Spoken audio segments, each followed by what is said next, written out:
Hello friends, my name is Kajal और आप सभी का स्वागत है मेरे चैनल पर। और आज के इस वीडियो में हम डिस्कस करने वाले हैं यूपीडीएलएड फर्स्ट सेमेस्टर सब्जेक्ट सामाजिक अध्ययन। इस क्लास की जो टाइमिंग होती है आज संडे है, ठीक है, और 5 बजे फर्स्ट सेमेस्टर का एक मॉक टेस्ट होता है। तो चलिए फ्रेंड्स शुरू करते हैं। वीडियो को लाइक कर दीजिए और अपने फ्रेंड्स मित्रों को शेयर कर दीजिए। और जो आप सभी को जो टाइमिंग दी जाएगी वो 5 सेकंड की टाइमिंग दी जाएगी। तो सबसे पहला आपका प्रश्न है कि गैर मान्यता विवाह है ब्रह्म विवाह, गांधर्व विवाह, प्रजापत्य विवाह, आर्य विवाह। तो बताइए फ्रेंड्स, गैर मान्यता विवाह है।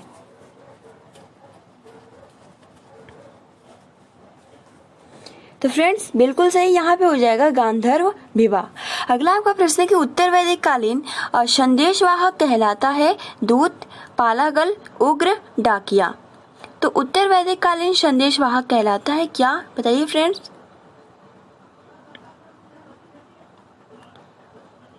तो फ्रेंड्स उत्तर वैदिक कालीन संदेशवाहक जो कहलाता है वो दूत कहलाता है, ठीक है, ऑप्शन नंबर ए 129 का। अगला आपका प्रश्न है कि बुद्ध के समकालीन सम्राट माना जाता है प्रद्युत, अजातशत्रु, अशोक, बिंबिसार। तो बुद्ध के समकालीन सम्राट माना जाता है, बताइए फ्रेंड्स।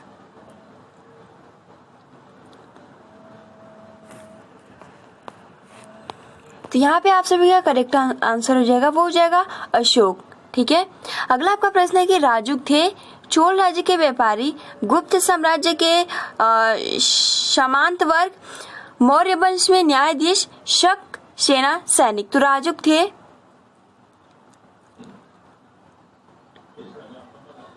बिल्कुल सही, यहाँ पे हो जाएगा राजुक थे मौर्य शासन में न्यायाधीश। अगला आपका प्रश्न है कि सांची का स्फूर्त स्थित थी उत्तर प्रदेश में, बिहार राज्य में, मध्य प्रदेश राज्य में, महाराष्ट्र राज्य में। तो सांची का स्फूर्त कहाँ स्थित है?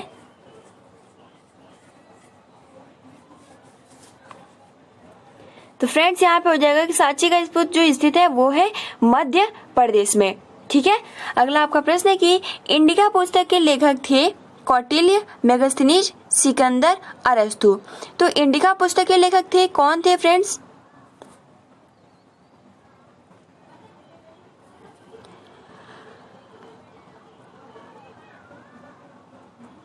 बिल्कुल सही, आप सभी का आंसर बिल्कुल सही है, मेगास्थनीज। अगला आपका प्रश्न है कि शक संवत 78 ईस्वी से चलाया गया कनिष्क द्वारा, अशोक द्वारा, चंद्रगुप्त मौर्य द्वारा, समुद्रगुप्त द्वारा। तो शक संवत 78 ईस्वी में चलाया गया, बताइए फ्रेंड्स।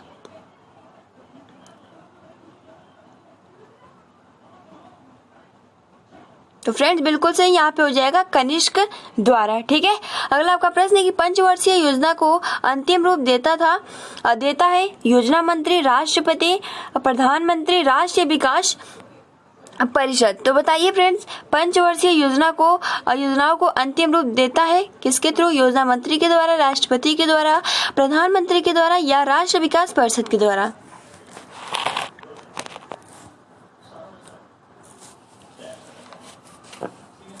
तो फ्रेंड्स यहाँ पे जो आंसर हो जाएगा वो हो जाएगा प्रधानमंत्री के द्वारा। अगला आपका प्रश्न है कि ऑपरेशन फ्लड कार्यक्रम संबंधित है बाढ़ रोकने से, कृषि में वृद्धि से, पानी संरक्षण से, दुग्ध उत्पादन की वृद्धि से। तो ऑपरेशन फ्लड कार्यक्रम संबंधित है किससे फ्रेंड्स?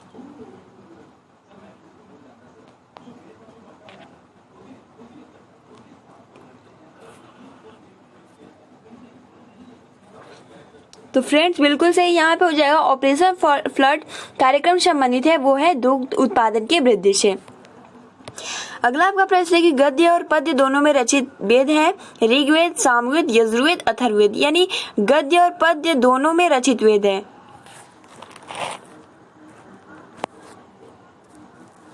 तो यहाँ पे फ्रेंड्स आप सभी का जो करेक्ट आंसर हो जाएगा वो हो जाएगा ऑप्शन नंबर स यजुर्वेद, ठीक है।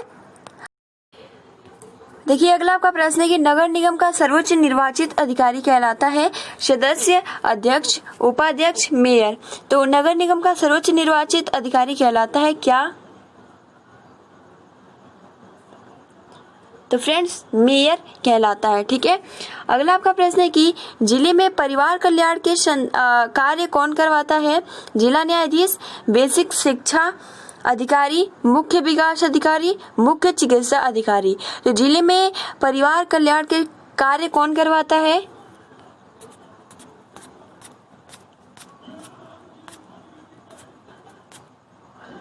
तो फ्रेंड्स यहाँ पे हो जाएगा मुख्य चिकित्सा अधिकारी। अगला आपका प्रश्न है कि लीप ईयर्स में फरवरी कितने दिन की होती है? 25, 27, 28, 29।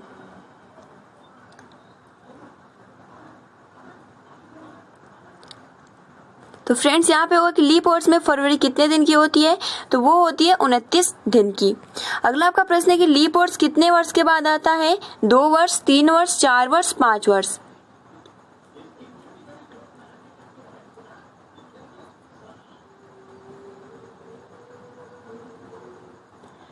तो फ्रेंड्स जो लीप ईयर्स आता है हर चौथे साल में आता है, यानी 4 वर्ष होगा। ठीक है, जो आपका चौथा साल होता है वो लीप ईयर्स होता है। तो इसलिए यहाँ पर कि लीप ईयर्स कितने वर्ष बाद आता है, तो यहाँ पे आपका 3 वर्ष, यानी जो आपका चौथा वर्ष होता है वो लीप ईयर्स होता है, इसलिए यहाँ पे 3 वर्ष होगा। ठीक है, अगला आपका प्रश्न है कि कन्फ्यूशियस का जन्म हुआ था भारत में, चीन में, जापान में, अमेरिका में।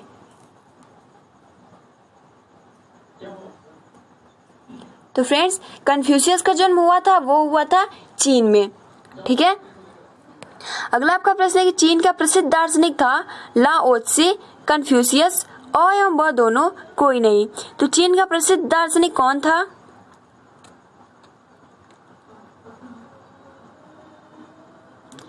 फ्रेंड्स यहाँ पे ये दोनों ही हो जाएंगे। ठीक है, लाओ त्से और कन्फ्यूशियस। अगला आपका प्रश्न है कि सूर्य के चारों ओर परिक्रमा करने वाले खगोलीय पिंड कहलाते हैं क्षुद्र ग्रह, उपग्रह, ग्रह, पुंसल तारा। तो फ्रेंड्स सूर्य के चारों ओर परिक्रमा करने वाले खगोलीय पिंड कहलाते हैं ग्रह। अगला आपका प्रश्न है कि वायुमंडल के किस स्तर पर सर्वाधिक मौसमी घटना घटित होती है? समताप मंडल, क्षोभ मंडल, आयन मंडल, बाह्यमंडल।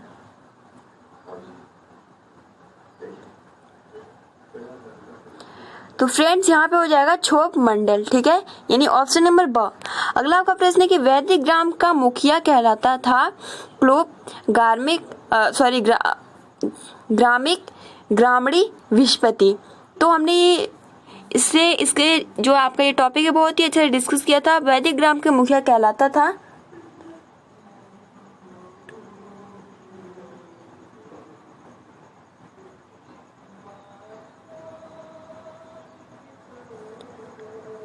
तो फ्रेंड देखिए यहाँ पे वैदिक ग्राम, ठीक है, वैदिक ग्राम का मुखिया कहलाता था वो क्लूब कहलाता था।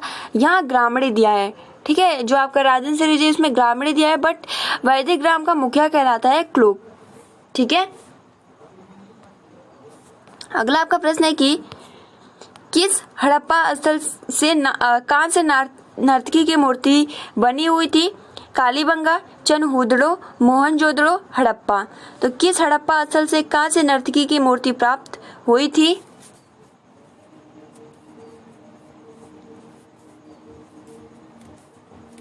तो फ्रेंड्स यहाँ पे हो जाएगा ऑप्शन नंबर सी, यानी मोहनजोदड़ो। ठीक है, अगला आपका प्रश्न है कि ग्लोब पर दो स्थानों के बीच की न्यूनतम दूरी होती है 45 डिग्री उत्तरी अक्षांश, 45 दक्षिणी अक्षांश पर, अंतर्राष्ट्रीय तिथि रेखा पर, प्रधान देशांतर पर। तो ग्लोब पर दो स्थानों के बीच न्यूनतम दूरी होती है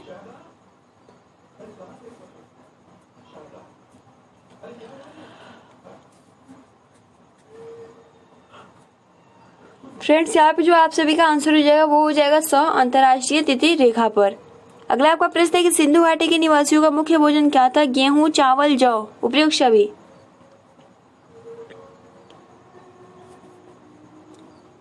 तो फ्रेंड्स यहाँ पे डी करेक्ट आंसर हो जाएगा, उपयुक्त सभी।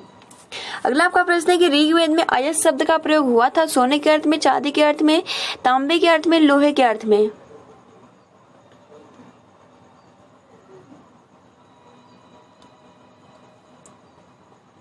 तो फ्रेंड्स ऋग्वेद में अयस्क शब्द का प्रयोग हुआ था वो हुआ था लोहे के अर्थ में, यानी ऑप्शन नंबर डी। अगला आपका प्रश्न है कि अभिधम पिटक किस बौद्ध संगति से संकलित किया गया है? प्रथम बौद्ध संगति से, द्वितीय बौद्ध संगति से, तृतीय बौद्ध संगति से, चतुर्थ बौद्ध संगति से। तो बताइए फ्रेंड, अभिधम्म पिटक किस बौद्ध संगति में संकलित किया गया है?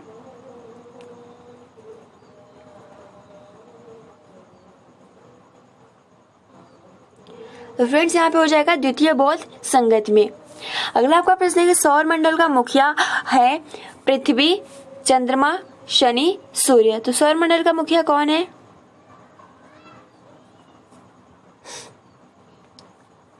तो फ्रेंड्स यहाँ पे option number D correct answer हो जाएगा। अगला आपका प्रश्न है कि विश्व का सबसे गहरा महासागर है हिंद महासागर, प्रशांत महासागर, अटलांटिक महासागर, आर्कटिक महासागर। तो विश्व का सबसे बड़ा महासागर, सबसे गहरा महासागर है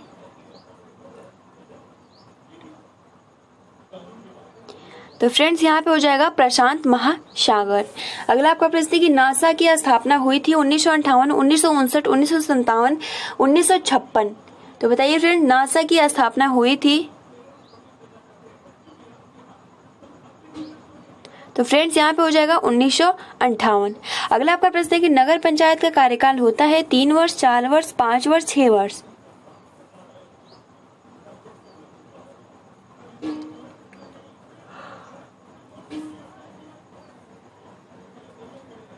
तो फ्रेंड्स यहाँ पे हो जाएगा आप सभी का 5 वर्ष। ठीक है। अगला आपका प्रश्न है कि पृथ्वी पर रात दिन होने का कारण क्या है?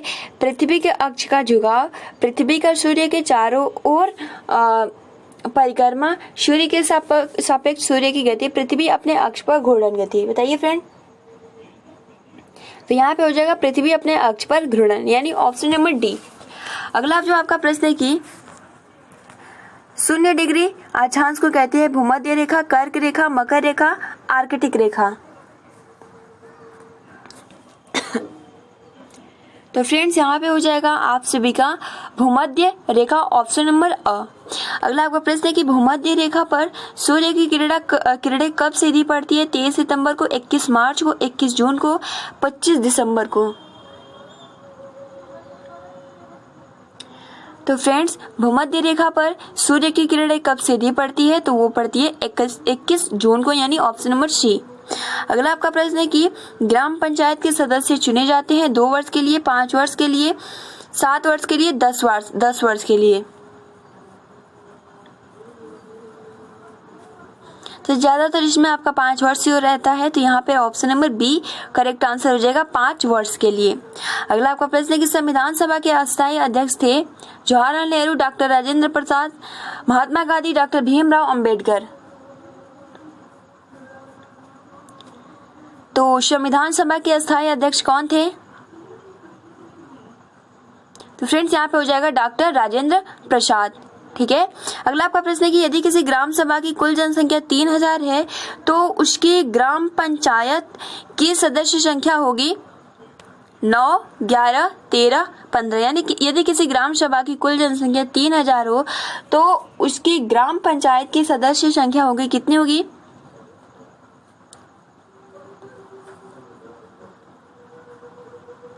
तो फ्रेंड्स यहाँ पे आप सभी का आंसर हो जाएगा 13। ठीक है। अगला आपका प्रश्न है कि कैनियन दर्रा का निर्माण होता है नदी द्वारा, हवा द्वारा, ग्लेशियर द्वारा, समुद्री लहरों द्वारा। तो कैनियन दर्रा का निर्माण होता है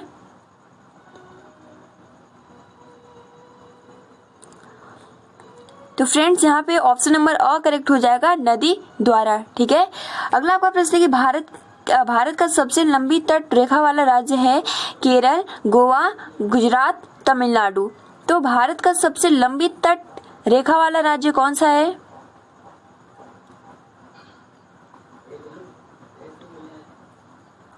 बहुत ही महत्वपूर्ण प्रश्न है। यहाँ पे आप सभी का जो आंसर हो जाएगा वो हो जाएगा गुजरात। ठीक है, ऑप्शन नंबर सी।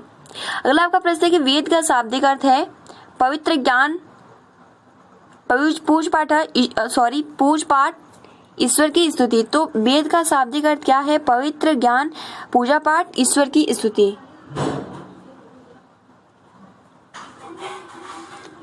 तो फ्रेंड्स वेद का शाब्दिक अर्थ होता है वो होता है ज्ञान। अगला आपका प्रश्न है कि संसार का पहला पालतू पशु था घोड़ा, कुत्ता, गाय, बकरी।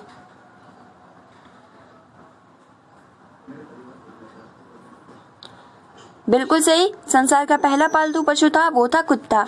अगला आपका प्रश्न है कि सूर्य सबसे दूर स्थित ग्रह है यम, सूर्य सबसे दूर स्थित ग्रह है यम, नेपच्यून, यूरेनस, जुपिटर। तो फ्रेंड्स यहाँ पे हो जाएगा वरुण। तो फ्रेंड्स आज के जितने भी प्रश्न थे बहुत ही महत्वपूर्ण थे, ठीक है। आई होप कि इससे बहुत ही आपको मतलब बेनिफिट्स मिला होगा। तो वीडियो को लाइक कर दीजिए और अपने फ्रेंड्स मित्रों को शेयर कर दीजिए। मिलते हैं अगली क्लास में, तब तक के लिए thanks for watching, take care and best of luck.